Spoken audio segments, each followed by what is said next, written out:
Hai, Assalamualaikum warahmatullahi wabarakatuh. Ketemu lagi dengan saya, Weti Dwiningsih.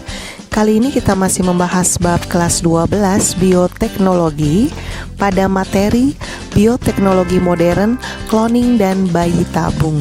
Oke, disimak baik-baik ya. Yang akan kita bahas kali ini adalah cloning. Kalian tahu nggak apa itu cloning? Cloning atau transplantasi atau pencangkokan nukleus atau inti sel digunakan untuk menghasilkan individu yang secara genetis sama persis dengan induknya. Cloning dengan cara memasukkan inti sel atau nukleus sel tubuh donor ke sel telur yang telah dihilangkan inti selnya. Sel telur atau ovum tersebut diberi kejutan listrik atau zat kimia untuk memacu pembelahan sel. Jadi sel telurnya di dalamnya ada nukleus inti sel dari sel tubuh donor. Ketika klon embrio telah mencapai tahap yang sesuai, embrio dimasukkan ke rahim hewan betina lainnya yang sejenis. Hewan tersebut akan mengandung embrio yang ditanamkan dan akan melahirkan anak hasil cloning. Nah, kalau kalian melihat gambar di sini contohnya adalah domba doli. Sel tubuhnya diambil dari sel tubuh donor domba doli, diambil intinya, kemudian sel telur dihilangkan intinya, kemudian inti dari sel tubuh tadi dimasukkan ke dalam sel ovum.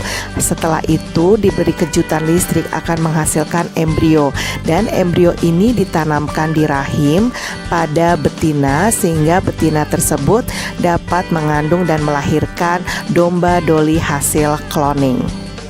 Nah, selanjutnya kita akan membahas teknik bayi tabung. Teknik bayi tabung bertujuan untuk membantu pasangan suami istri yang sulit memperoleh keturunan. Nah, pembuahan pada bayi tabung terjadi di luar tubuh induk betina atau. Assalamualaikum warahmatullahi ta'ala wabarakatuh. Alhamdulillahilladzi arsala bil huda wa dinil haq. Asyhadu an la ilaha illallah wa asyhadu anna Muhammadan abduhu wa rasuluhu la nabiyya ba'da. Rabbi shrah li sadri wa yassir li amri wahlul 'uqdatam min lisani yafqahu qauli. Hadirin netizen yang saya muliakan, kembali kita bertemu dalam kesempatan ini, yaitu dalam sebuah video yang berjudul Yesus adalah bayi cloning. Saudara-saudara yang kami muliakan, 2000 tahun yang lalu, 2000 tahun yang lalu, tepatnya pada abad pertama Masehi, di kota Israel, di sebuah kota yang bernama Nazaret, heboh. Ada sebuah kejadian yang membuat heboh masyarakat, baik masyarakat di sekitar maupun masyarakat Yudaisme secara keseluruhan. Ada seorang wanita yang masih perawan, gadis suci, yang alim, bijaksana, taat kepada agamanya, tiba-tiba hamil. Ini yang membuat geger ketika itu. Di tengah-tengah bangsa Yahudi yang begitu ketat memegang aturan hukum Taurat, ini menjadi bahan perbincangan yang luar biasa. Perawan Maria tadi yang dikenal sebagai wanita yang taat itu, yang sering senantiasa di bait suci Allah, tiba-tiba hamil. Wow, siapa yang menghamilinya? Itu yang menjadi perbincangan. Kalau wanita hamil biasa saja, tapi wanita ini masih gadis dan tidak pernah diketahui orang sekitarnya bergaul dengan laki-laki secara bebas, orangnya taat, tiba-tiba hamil. Ini yang membuat bingung dan membuat geger orang-orang ketika itu. Banyak yang mau mencari tahu siapakah kira-kira lelaki yang menghamil ini. Secara hukum tradisi biasanya wanita itu akan hamil ketika ada suaminya atau dia melakukan hubungan dengan seorang laki-laki. Tapi kali ini orang tidak bisa mendapat jawaban. Ya, dibilang dia dihamili oleh seorang laki-laki, tidak diketahui siapa laki-lakinya, tak bisa dicari. Di kampung itu mungkin masih, di kota itu masih bisa ditelusuri kalau memang ada laki-laki yang dekat dengan dia, tapi ini nggak ada. Nah, tak terjawab saudara-saudara sekalian peristiwa ini, sehingga pada saat itu muncullah dua pemikiran di kalangan masyarakat. Yang pertama, dipastikan Maria melakukan perzinahan. Ini pasti, karena nggak mungkin nggak ada laki-laki dia hamil. Bagaimana perzinahannya orang nggak bisa menjawab, tapi orang memastikan dia melakukan perzinahan karena nggak ada pernikahan. Tapi ada sebagian lagi yang mengetahui betul bahwa Maria ini tidak ada melakukan apapun dengan pria, berkesimpulan lain. Jangan-jangan dia ini hamil karena ini dari kehendak Allah, atau orang tuh menyebut ini adalah anak Allah atau anak Tuhan. Nah, ini berkembang pesat sehingga Maria ketika itu yang wanita suci, ya, diusir dari kampung. Ya, diusir dari kampung dan dia pergi merantau. Ini dia ya, ke kota yang lain. Genaplah kehamilan Maria ini sebagaimana wanita normal, maka dia pun melahirkan. Ya, dia pun melahirkan dan lahirlah seorang anak bayi mungil yang normal berjenis kelamin laki-laki. Ini dia jawaban kehamilan itu. Jadi normal semua. Dia hamil, dia melahirkan bayi, itu normal. Tapi penyebab kehamilannya ini yang menjadi tanda tanya. Saudara-saudara hadirin yang berbahagia, di dalam beberapa kitab-kitab suci, baik itu Al-Quran maupun Injil, peristiwa ini sudah dicatatkan oleh Allah melalui malaikat Jibril. Tapi karena ini adalah namanya kitab suci yang menjelaskan proses-proses kehamilannya melalui malaikat Jibril, maka ini sudah terjawab. Tetapi yang jadi persoalan adalah dua pendapat yang tadi yang mengatakan bahwa Maria itu melakukan perzinahan dan dikatakan adalah hamil karena berkat daripada langit atau dia disebut anak Tuhan. Ini berkembang pesat terus, tidak terjawab sampai ribuan tahun lamanya. Saking hebatnya saudara-saudara, peristiwa kelahirannya ini justru dari opini kedua yang menarik perhatian. Ya, mengapa menarik perhatian? Karena ada sebagian pada waktu itu, ya, Yerusalem itu dijajah oleh tentara Romawi. Tentara Romawi ini adalah penganut ajaran-ajaran pagan dewa-dewa.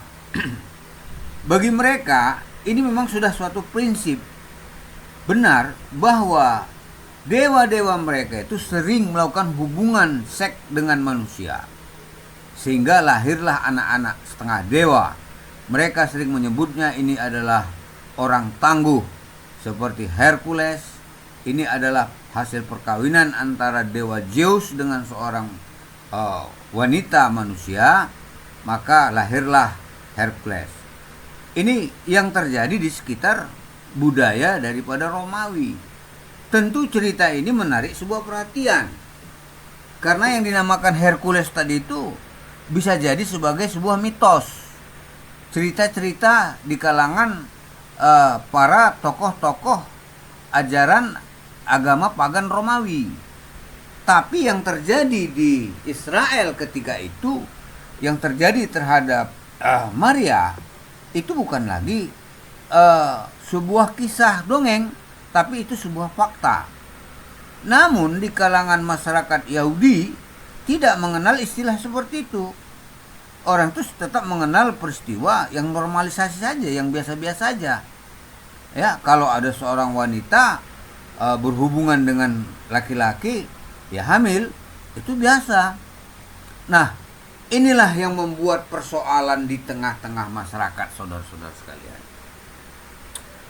Dengan kejadian ini, maka memperkuat ada sebagian orang manusia ini membuat dalil bahwa Isa atau Yosua atau Yesus dalam bahasa Romawinya itu dikenal sebagai anak Tuhan. Apalagi setelah Isa, Yosua, Yesus ini tumbuh besar sebagai laki-laki yang bijaksana, memiliki berbagai keistimewaan-keistimewaan, atau yang kita sering bilang saat ini adalah mukjizat-mukjizat. Ya, tercatat ya, Isa, Yesus atau Yosua ini memiliki mukjizat yang begitu masif, bisa ya menghidupkan orang yang sudah mati. Ini kan luar biasa, saudara-saudara sekalian. Ya, bisa menyembuhkan penyakit kusta. Ya, bisa membuat air menjadi anggur. Ya, saudara-saudara sekalian, ya, bisa berjalan di atas air. Wah, ini kalau zaman sekarang ini canggih, ini udah heboh. Nah, ditambah lagi dengan peristiwa ini, maka bulatlah ada sebagian orang mengatakan dia anak Tuhan, bahkan dia Tuhan. Nah, ini yang jadi persoalan, saudara-saudara sekalian. Wah, luar biasa ini. Nah, dalam kesempatan ini pula diambil oleh orang-orang Romawi sebagai dasar satu ajaran. Ya, mereka mempercayai bahwa makin kuat keyakinan orang itu bahwa ajaran orang itu sudah semakin benar. Ya, adanya perkawinan antara dewa-dewa dengan manusia yang menghasilkan anak setengah dewa tadi. Ya. Dan lahirlah satu ajaran baru yang mengatakan bahwa Isa, Yesus atau Yosua itu adalah anak Tuhan dan setara dengan Tuhan. Ajaran ini sampai hari ini terus diyakini dan dibenarkan oleh manusia. Ini memang agak aneh ini. Semestinya kalau zaman dulu kejadian ini kita memaklumi. Kenapa kita memaklumi? Karena pola pikir manusia, teknologi belum bisa menjawab ini. Saudara-saudara yang saya hormati, sebagaimana di video yang di depan tadi menjelaskan tentang adanya peristiwa aseksual atau yang disebut cloning. Dengan kata lain seperti ini, tahun 1900 atau abad ke-19, dunia teknologi obgyn ya atau ilmu kandungan ini dikejutkan dengan satu peristiwa penemuan baru, yaitu peleburan antara sel dengan sel telur bisa menghasilkan embrio. Nah, ini teknologi baru. Pada waktu itu sudah dicobakan melalui seekor kambing yang bernama Dolly dan berhasil.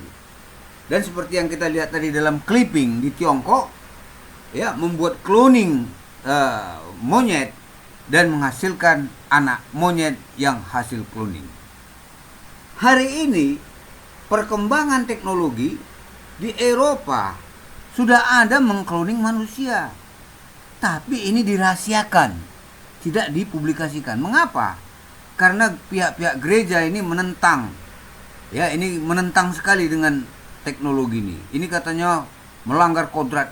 Tidak, saudara-saudara, ini ilmu pengetahuan yang dikasihkan Allah kepada manusia.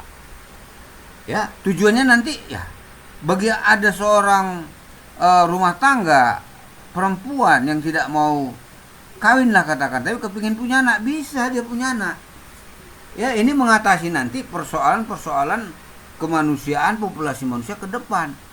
Misalnya ada seorang pasangan suami istri, ya, yang tidak bisa melahirkan dengan baik, bisa hamil, bisa melahirkan. Ini sebuah solusi bagi manusia dalam rangka mengatasi turunnya populasi. Kita lihat sekarang banyak populasi manusia tidak turun, ya, terutama di Korea, Eropa, Jepang, ya, ini sudah Rusia, ini sudah mulai khawatir ini. Bahkan ada satu negara kalau ada melahirkan seorang wanita dibayari sampai ratusan puluhan juta rupiah. Ini adalah sebuah solusi atau problem solving dari proses perkembangan biak manusia. Nah, penemuan daripada teori cloning ini hampir sama ceritanya dengan kisah Maryam pada 20 abad yang lalu. Maryam itu pada waktu itu seorang perawan. Tapi oleh Allah, karena menghendaki Maryam itu hamil dan melahirkan seorang anak, dan anak itu kelak menjadi seorang nabi utusan Allah. Ya, inilah awalnya Allah memberikan ilmu kepada manusia. Tapi karena manusia ini goblok, tolol pada waktu itu maklum aja lah. Sampai sekarang pun ada yang percaya ini Yesus ini anak Tuhan katanya. Itu ya, ini menjadi persoalan. Tetapi setelah adanya ilmu pengetahuan yang demikian pesat, semestinya kita sebagai manusia yang diberikan Allah akal dan pikiran, ya, tidak lagi berpikiran seperti itu. Harus menerima ini. Dengan demikian kita tidak lagi terjebak dalam, ya, membuat konsep-konsep Tuhan itu adalah sebagai manusia. Jadi hari ini video ini kita buat adalah khusus membicarakan masalah teknologi cloning. Tujuannya apa? Agar membersihkan nama wanita suci, perawan suci Maryam, dari fitnahan keji manusia. Demikian juga, ya, Isa alaihissalam, Yesus, Yosua tidak lagi dikatakan anak Tuhan sebagai fitnah, tapi dia adalah anak manusia sebagaimana yang dikatakan dalam Al-Quran, Isa ibnu Maryam. Artinya Isa itu, Yesus itu, Yosua itu adalah anak Maryam. Kenapa? Karena lahir dari Maryam sendiri dan memiliki genetik, ya, yang sekarang ini sedikit adalah XY. Ya, XY. Tapi dia bukan banci, saudara-saudara. Dia laki-laki sempurna. Maksudnya dia seorang laki-laki yang dilahirkan dari genetik sel oleh tubuh Maryam. Jadi inilah saudara-saudara yang mau kita kupas ini hari. Maka melalui video yang singkat ini kita bahas ya bahwa Maryam telah melahirkan anak yang bernama Isa, Yosua atau Yesus, yang kemudian menjadi seorang rasul bagi Bani Israel, adalah bukan hasil dari perzinahan, bukan hasil daripada anak Tuhan, tetapi dia melahirkan Isa, Yesus atau Yosua adalah sebagai akibat dari sebuah teknologi modern yang saat ini dinamakan cloning. Saudara yang saya muliakan, kami rasa ini dulu yang dapat kami sampaikan. Mungkin di sana sini banyak kekurangan. Anda bisa saja komentar di kolom komentar ya, dan bisa like kalau memang sudah setuju, subscribe, dan kalau bisa share demi kemajuan informasi ilmu pengetahuan, sehingga kita manusia ini yang memang sudah betul-betul tinggi kodratnya diciptakan Allah, bukan menjadi bangsa yang bodoh, bukan menjadi bangsa yang dungu, mau menyembah manusia dan mengatakan Tuhan menjadi manusia. No way, saudara-saudara. Tuhan tetap Tuhan, manusia tetap manusia, kerbau tetap kerbau, sapi tetap sapi, lembu tetap lembu, kambing tetap kambing. Tidak pernah sejarahnya kambing menjadi manusia atau manusia yang menjadi kambing. Tapi kalau malaikat sebagai ruh atau jin bisa saja menyamar jadi manusia. Itu pun atas persetujuan Allah Subhanahu wa taala. Demikianlah, wabillahi taufiq wal hidayah. Wassalamualaikum warahmatullahi taala wabarakatuh.